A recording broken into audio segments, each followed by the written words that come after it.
A graça e a paz do Senhor, amada igreja, como vocês estão? Mais uma vez nós estamos aqui para compartilhar a palavra do Senhor, sabendo que Deus ele tem uma palavra para falar ao nosso coração. Nesses dias nós estamos ouvindo sobre não desperdiçar as nossas vidas. Nós acabamos essa série de 3 palavras e hoje eu trago uma palavra vinda do coração de Deus. O título dessa palavra é Eu vou me levantar. Eu vou me levantar. Descobrimos nesses dias que a nossa vida ela deve ser gasta, porque Deus ele tem um propósito em nossas vidas. Nós devemos saber quem nós somos em Deus, nós somos filhos amados. E Deus nos chama para boas obras. Deus nos chama para fazer da nossa vida um canal de bênção na vida de outras pessoas. Quando nós entendemos que tudo que nós fazemos devemos glorificar o nome do Senhor, nós estamos cumprindo o propósito. Descobrir o seu propósito não é nada mais saber se você vai pregar, ou se você vai orar, ou então se você vai fazer aquilo ou outro. Descobrir o seu propósito é entender que tudo o que você faz, se você glorificar o nome do Senhor, você está dentro do seu propósito. E dessa forma, a nossa vida vai sendo gasta em prol de outras pessoas. Quando eu empenho o meu coração, quando eu empenho a minha vida em prol de outras pessoas, Deus ele traz uma satisfação dentro de mim e eu entendo que eu estou dentro do meu propósito, eu entendo que eu estou vivendo o meu chamado e dessa forma eu vivo uma vida satisfeita em Deus. Entenda, querido, a viver o propósito de Deus na sua vida. Querido, mas muitas vezes nós nos encontramos em algumas circunstâncias adversas que nós mesmos nos colocamos nesse lugar. E essa palavra, eu vou me levantar, fala sobre isso. Sobre se levantar de um estado caído, se levantar de um estado de desânimo, se levantar de um estado ao qual você está paralisado e você não quer se mover, você está desmotivado.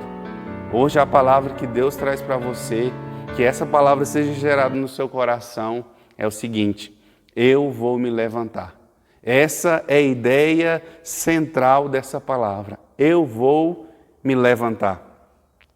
E o texto base de hoje está lá em Lucas, o capítulo 15, o verso 18. Gostaria que você abrisse a sua Bíblia.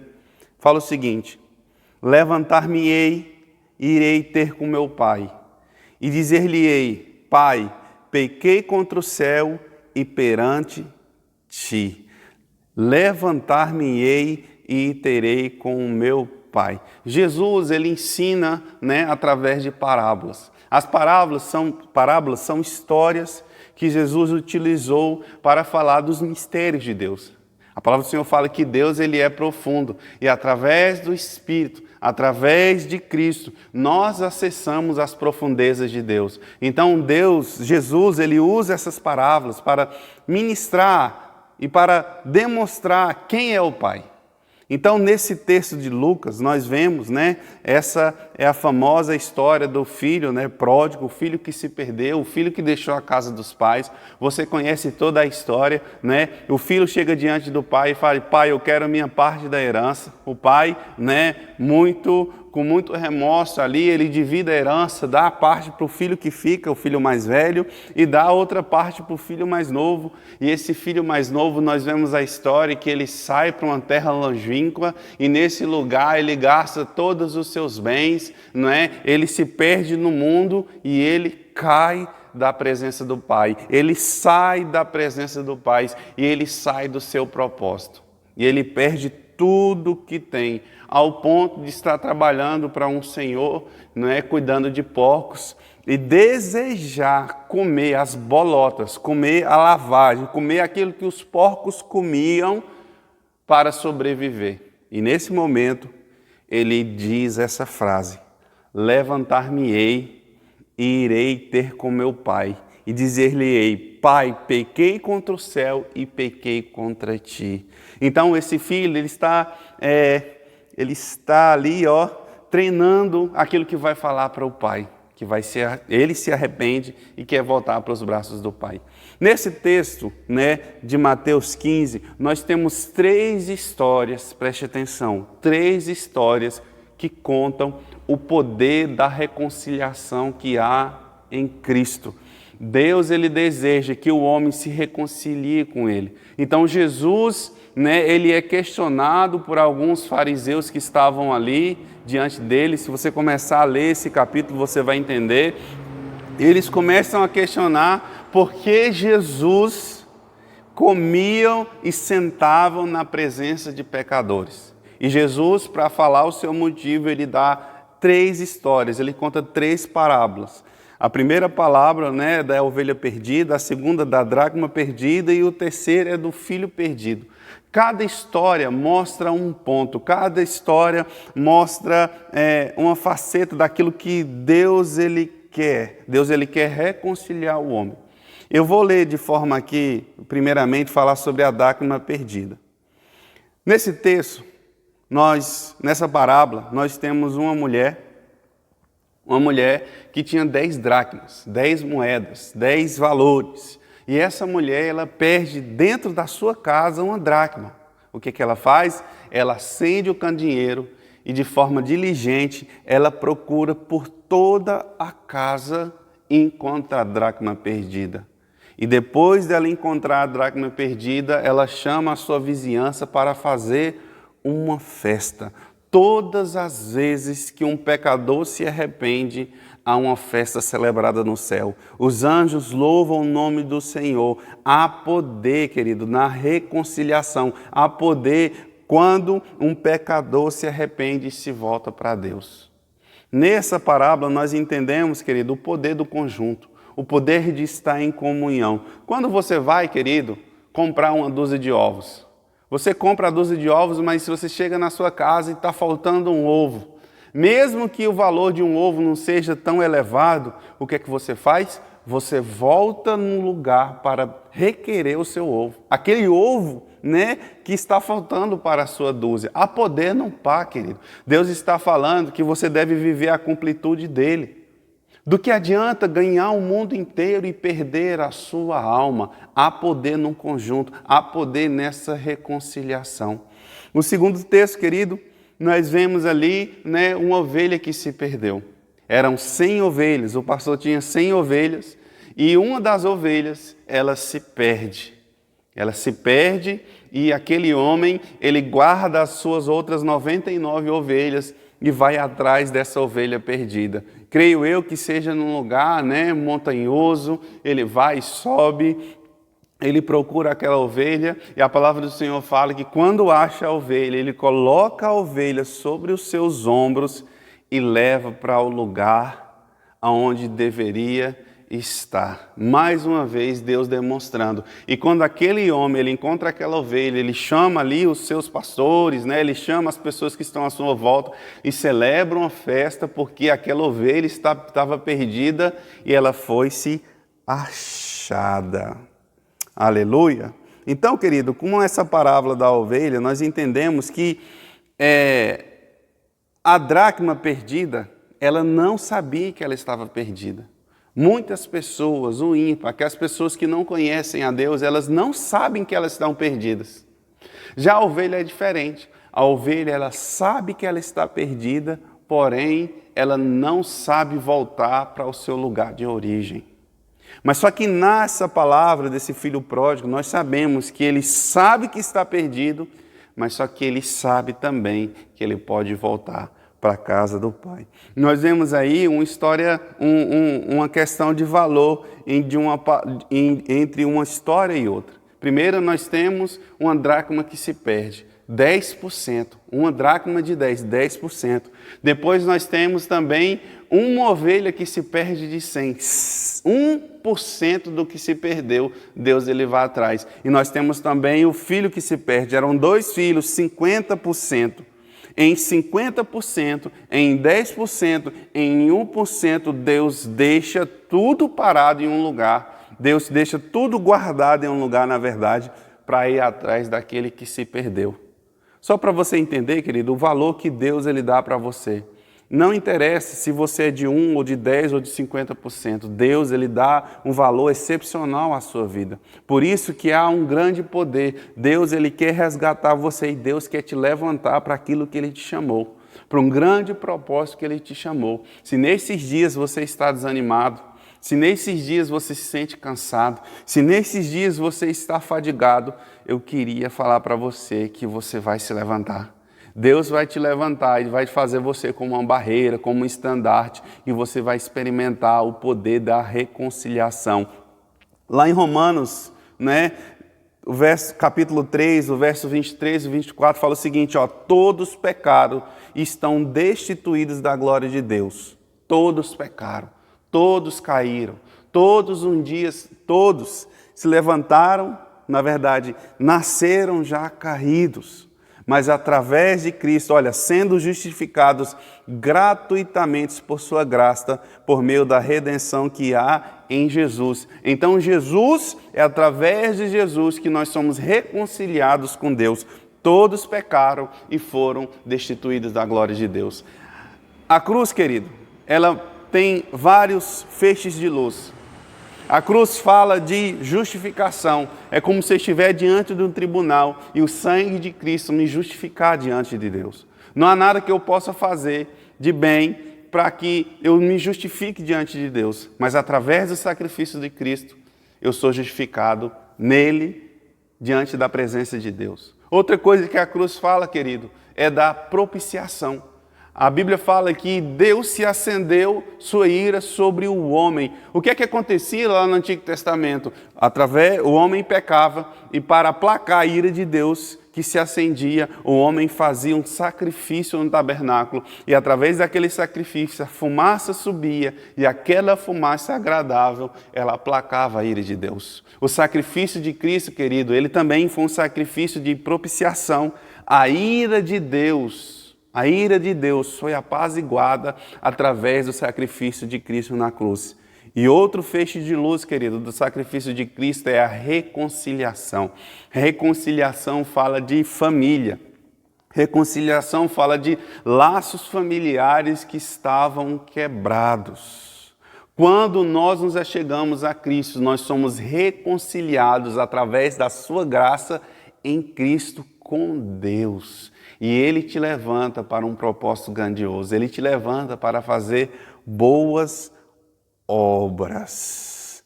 E, seguindo um pouco mais, nós temos essa parábola, do filho que se perde do pai.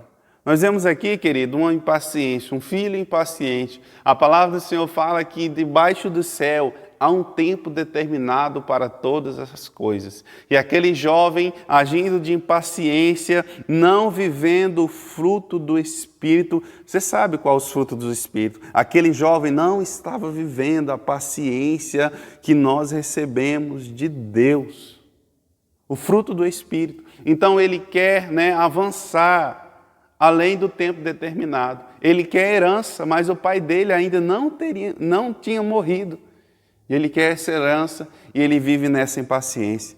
Querido, e não é só esses jovens, mas homens de Deus caíram e homens de Deus se levantaram.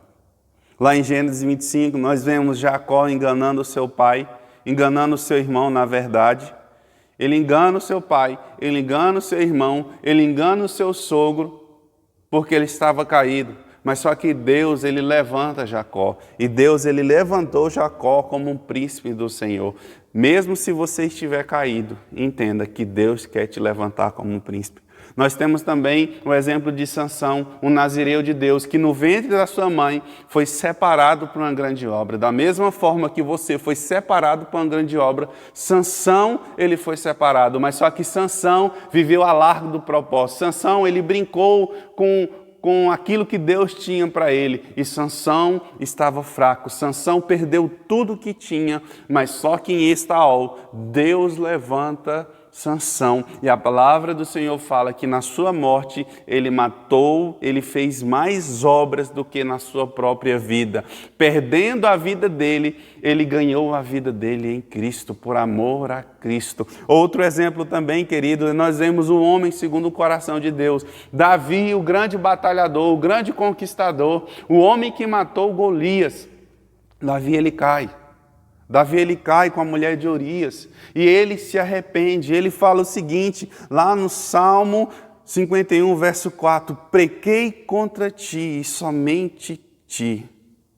Mas só que depois no verso 51, também nós vemos que Deus, ele clama, no capítulo 41, Davi, ele clama pela misericórdia de Deus. E dessa forma, Deus o perdoa e Deus levanta Davi na posição que ele estava. Outra coisa que nós aprendemos com Davi, querido, para você não agir com impaciência. Davi, ele foi ungido rei. Mas só que Davi, ele sabia que existia um tempo determinado para as coisas de Deus. Da mesma forma, existe um tempo determinado para as coisas acontecerem na sua vida, meu irmão. Davi, ele foi ungido rei, mas Davi, após ser ungido, Davi, ele volta para o seu treinamento. Davi, ele volta para as ovelhas. Davi volta a trabalhar. E no tempo determinado, Davi é levantado rei. Não haja com impaciência, querido, porque quando nós agimos com impaciência, nós colocamos a nossa vida em risco. Nós não dependemos de Deus. O que a palavra fala sobre o homem avarento? O homem avarento coloca a sua vida, coloca a vida da sua família em risco. Então dependa do Senhor. Entenda que existe um tempo determinado na sua vida. Outro exemplo também, querido, é Pedro, o grande apóstolo. Não é? O primeiro discípulo, né? Um dos discípulos mais importantes.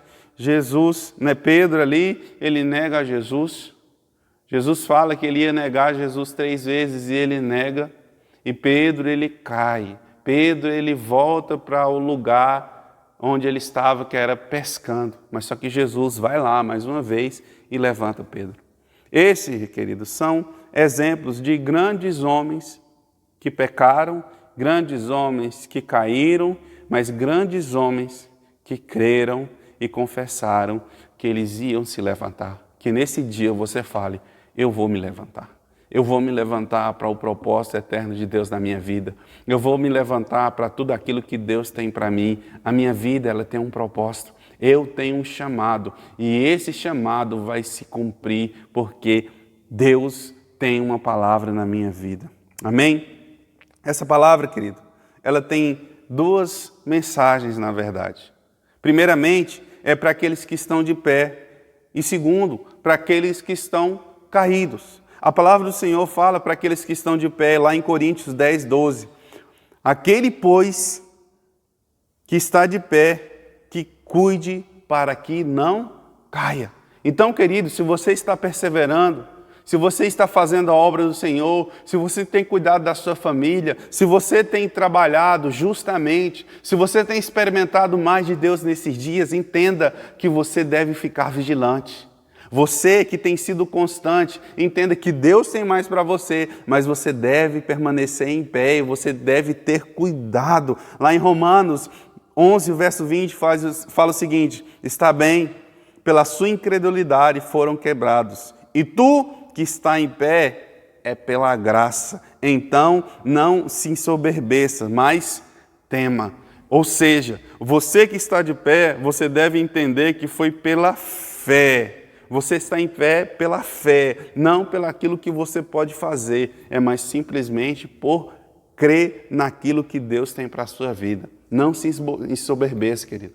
Não olhe para o outro julgando, olha, está caído por as suas escolhas. Não, querido. Você também, querido, está de pé, é pela sua fé, é pela graça de Deus. E a palavra do Senhor fala para não se ensoberbecer, mas temer. Temer é o princípio da sabedoria, querido. Andar em sabedoria é andar dependendo de Deus. Andar em sabedoria, querido, é tomar as decisões certas. Andar em sabedoria é depender da voz do Espírito que fala ao meu coração. E dessa forma eu vou tomar atitudes corretas. Dependa e tema ao Senhor. E também uma palavra falando sobre aquele que caiu. Lá em Isaías, capítulo 60, verso 1, ele fala o seguinte, levanta-te, resplandece, porque vem a tua luz e a glória do Senhor vai nascendo sobre ti. Há uma frase muito conhecida, o cair é do homem e o levantar é de Deus. Não é um versículo da Bíblia, mas existem algumas palavras que se assemelham. Na verdade, querido, há uma grande verdade nesse verso. O cair é do homem. Querido, Deus ele nunca vai colocar algo na sua vida para te fazer cair. Deus ele nunca vai te tentar, mas pelas suas próprias escolhas você vai cair. Então, tome escolhas certas, dependa do Espírito. E também fala que o levantar é de Deus. A palavra fala lá em Joel que a glória da segunda casa será maior do que a primeira. Querido, aquilo que Deus tem reservado na sua vida é algo grandioso. Querido, não tema, não tenha medo, não é de colocar a sua cara a tapa, não tenha medo de liderar por causa do seu passado.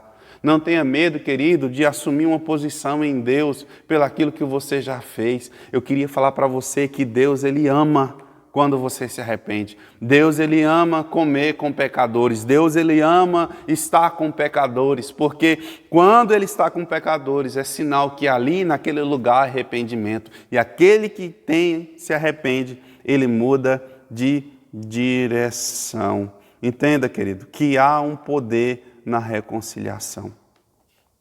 O que você tem que fazer, querido, para experimentar desse poder? O que você tem que fazer, querido, para experimentar dessa reconciliação? Você deve esperar em Deus. Lá em Isaías, capítulo 40, verso 31, fala o seguinte: mas os que esperam no Senhor renovarão as suas forças. Se você está sem força, querido, espere em Deus. Espere no Senhor. Espere na graça de Deus. Subirão com asas como águias. Toda vez, querido, que um homem de Deus que está caído se levanta, a Bíblia, ele fala que esse homem se levanta como águia, como um homem que estava no chão, como um homem que estava no fundo do poço, como um homem que estava na lama, e ele se levanta como uma águia que voa alto, uma águia que voa acima das dificuldades, uma águia que voa acima das montanhas e enxerga todo o panorama que Deus tem para a sua vida. Deus, Ele te levanta como águia nesses dias. Se você esperar no Senhor, querido, você vai se levantar. Espere no Senhor. Olha, correrão e não cansarão, caminharão e não se fadigarão. Cansaço, fadiga, querido, e está caído. Quando você espera no Senhor, Deus, Ele renova as suas forças. Deus, Ele vai renovar a força do seu casamento. Deus, Ele vai renovar o seu relacionamento conjugal. Deus, Ele vai renovar o relacionamento com seus filhos. Deus, Ele vai renovar a sua força no caminhar, seja no seu trabalho, ou então em qualquer área que você estiver envolvida. Querido, espere no Senhor.